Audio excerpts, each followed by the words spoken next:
Sebelum saya mulai, perkenalkan nama saya Elias Renal Juda dengan NIM 51908111116, jurusan Teknik Sipil semester 5. Pada kesempatan ini saya akan mempresentasikan tentang kerusakan jalan. Sebelum kita mulai untuk membahas kerusakan, kita harus tahu dulu jalan raya itu apa. Jalan raya adalah jalur tanah di atas permukaan bumi yang dibuat oleh manusia dengan bentuk, ukuran-ukuran, dan jenis konstruksinya sehingga dapat digunakan untuk menyalurkan lalu lintas orang, hewan, dan kendaraan yang mengangkut barang dari satu tempat ke tempat lainnya dengan mudah dan cepat. Jalan dalam artian luas adalah sepias ruang baik di darat maupun di atas permukaan atau di udara, yang khusus patut dipergunakan untuk perhubungan lalu lintas antara tempat di permukaan bumi. Setelah kita masuk ke jalan rusak, seringkali kita masih menjumpai rusaknya prasarana jalan di sekitar kita seperti jalan lingkungan perumahan, jalan dan gang kampung, jalan lingkungan perkantoran dan hotel atau apartemen, jalan jalur kendaraan dengan beban gardan ringan ataupun berat. Hal ini biasanya diperparah lagi pada musim penghujan, seperti pada saat ini. Pada berbagai tingkat kerusakan jalan terkadang menyebabkan kubangan-kubangan atau jalan longsor dan sebagainya. Kondisi tersebut tentunya juga akan mengganggu kenyamanan dan membahayakan pengguna jalan tersebut. Kecelakaan seringkali terjadi karena pengendara tidak mampu mengontrol dan mengantisipasi jalan yang rusak tersebut. Bahkan banyak juga yang sampai merenggut nyawa pengendara. Kerusakan jalan juga dapat mempengaruhi laju roda perekonomian.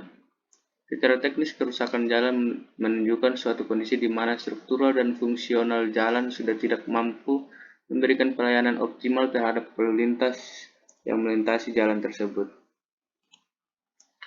Nah, jadi kita masuk ke jenis-jenis kerusakan jalannya. Jadi ada 4 jenis-jenis kerusakan jalan yang saya bahas kali ini. Yang dimulai dari nomor 1 itu distorsi atau distortion. Distorsi itu adalah perubahan bentuk yang dapat terjadi akibat lemahnya tanah dasar sehingga terjadi tambahan pemadatan akibat beban lalu lintas. Dan untuk yang kedua itu cacat permukaan atau disintegration. Adalah cacat permukaan merupakan kerusakan mengarah pada kerusakan secara kimiawi dan mekanis dari lapis permukaan. Yang ketiga itu penggausan atau polished aggregate. Penggausan merupakan kerusakan yang terjadi karena agregat yang berasal dari material yang tidak tahan haus terhadap roda kendaraan atau agregat berbentuk bulat dan licin. Terus yang keempat itu kegemukan atau bleeding or flusing. Kegemukan merupakan kerusakan yang terjadi pada saat temperatur tinggi, aspal menjadi lunak dan akan terjadi roda yang dapat disebabkan pemakaian kadar aspal yang tinggi pada campuran aspal. Kita masuk ke distorsi atau distortion. Distorsi sendiri dapat dibagi menjadi beberapa jenis, antara lain alur atau roots, keriting atau coagulation, sungkur atau sloughing, amblas atau great depression, jembul atau upheaval. Ya, ini untuk pengertian jenis-jenis distorsi. Yang pertama itu alur, roots. Alur merupakan kerusakan yang terjadi pada lintasan roda sejajar dengan as jalan yang disebabkan oleh lapis perkerasan yang kurang padat. Yang kedua itu keriting atau corrugation.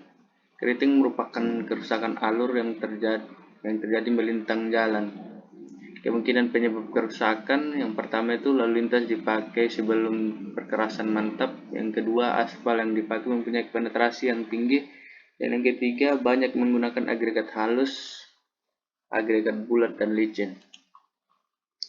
Yang ketiga itu sungkur atau sloughing. Sungkur sendiri merupakan kerusakan yang terjadi akibat dari deformasi plastis yang terjadi di tempat kendaraan sering berhenti, kelandaian curam, dan tikungan tajam. Yang keempat itu amblas atau Great Depression. Amblas sendiri merupakan kerusakan jalan yang terjadi di tempat-tempat tertentu dengan atau tanpa retak yang disebabkan oleh kendaraan yang melebihi beban yang direncanakan. atau jumlah yang direncanakan. Ini yang kelima itu jembul atau upheaval. Jembul sendiri merupakan kerusakan yang terjadi di tempat dengan atau tanpa retak yang disebabkan adanya pengembangan tanah dasar ekspansif. Itu kita masuk ke poin kedua, itu cacat permukaan atau disintegration. Jenis-jenis untuk kerusakan cacat permukaan disintegration jadi ada tiga, yaitu lubang atau potoles, pelepasan butir atau raffling, pengelupasan lapis permukaan atau stripping. Jadi untuk pengertian-pengertian jenis-jenis kerusakan pada cacat permukaan itu, yang pertama lopes atau potoles sendiri merupakan lubang, merupakan kerusakan jalan berupa mangkuk yang terdiri dari ukuran bervariasi dari kecil sampai besar hingga tajam, yang seperti pada gambar ini. Sedangkan untuk pelepasan yang kedua itu pelepasan butir atau raffling. Pelepasan butir merupakan kerusakan jalan yang ditandai dengan melepasnya butir lapis perkerasan yang dapat terjadi secara meluas. Contohnya dapat dilihat pada gambar. Yang ketiga itu pengelupasan lapis permukaan atau stripping. Pengelupasan lapis permukaan merupakan kerusakan yang disebabkan oleh kurangnya ikatan antara lapis permukaan dan lapis bawahnya atau terlalu tipis lapis permukaannya. Contohnya ada di gambar.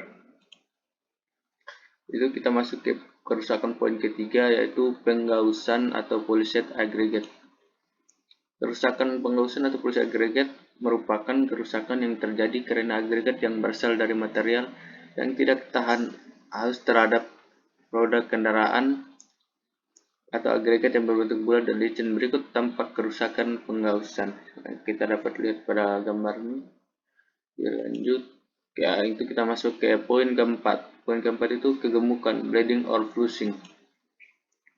Kerusakan kegemukan atau bleeding or flushing merupakan kerusakan yang terjadi pada saat temperatur tinggi. Aspal menjadi lunak dan akan terjadi jejak roda yang dapat disebabkan pemakaian kadar aspal yang tinggi pada campuran aspal. Berikut tampak kerusakan kegemukan yang ada pada gambar. Jadi kita masuk ke penanganan kerusakannya. Itu untuk penanganan untuk kerusakan distorsi, poin pertama, pada jalan perkerasan aspal sebaiknya diperbaiki dengan menggaruk kembali, dipadatkan kembali, lalu dilakukan penambahan lapisan permukaan baru. Untuk kerusakan pengurusan itu, kerusakan semacam ini bisa diatasi dengan menutup area permukaan jalan aspal yang rusak dengan buras, latasir atau latas bun. Untuk kerusakan permukaan cacat, biasanya bagian yang rusak terlebih dahulu harus digaruk, kemudian diratakan, barulah setelah itu dilapisi dengan buras.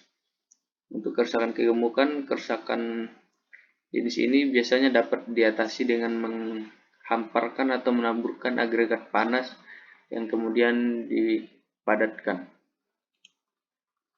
Jadi itu saja presentasi mengenai kerusakan jalan dari saya. Sekian dari saya, terima kasih.